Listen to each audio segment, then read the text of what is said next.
ছিল না যে আমি এখানে কাজ করি।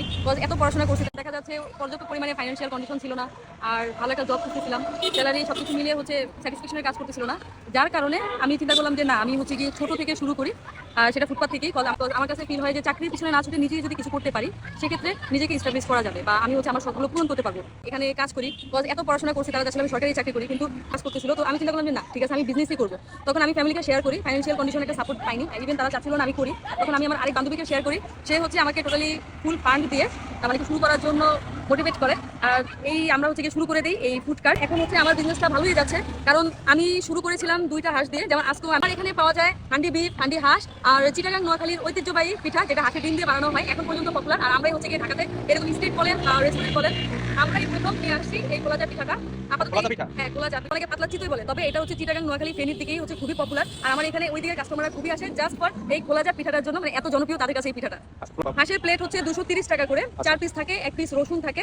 আর আমরা হচ্ছে সরিষা তেল দিয়ে রান্না করি। আর যেটা বিফ হচ্ছে 5 পিস থাকে, 1 পিস রসুন থাকে, মাঝে মধ্যে 6 পিসও থাকে, এটা হচ্ছে 220 টাকা করে। আর যেটা হচ্ছে 4টা 5টা, আর রাস্ট টাইমে হচ্ছে 6-7টা চলে যায়। কটা থেকে দোকান প্লিজ করবেন? আমার দোকান ওপেন হয় 4টা থেকে, যদিও আমাদের সার্ভ করার জন্য আমরা রেডি থাকি 5:30টার পর থেকে। আর রাত 9টা পর্যন্ত হচ্ছে আমরা এখানে থাকি। প্রথম দিকে আব্বা মা টোটালি হচ্ছে দ্বিমত ছিল, তারা চাচ্ছিল না যে আমি এখানে কাজ করি, এত পড়াশোনা করছি। এটা হচ্ছে গোলাজার পিঠা, হাঁসের ডিম দিয়ে বানানো হয়। এটা পিস হচ্ছে 20 টাকা করে।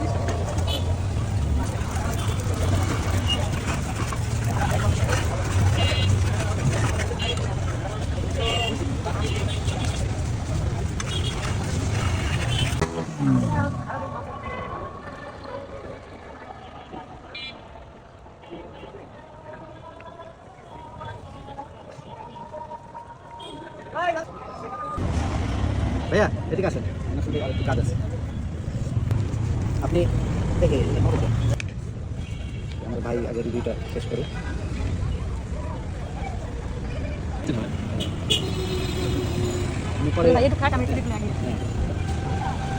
যেটা হচ্ছে আগামী পরিসংখ্যান ভবনের সামনে সোনালী ব্যাংকের একটা এটিএম বুথ আছে, এখানেই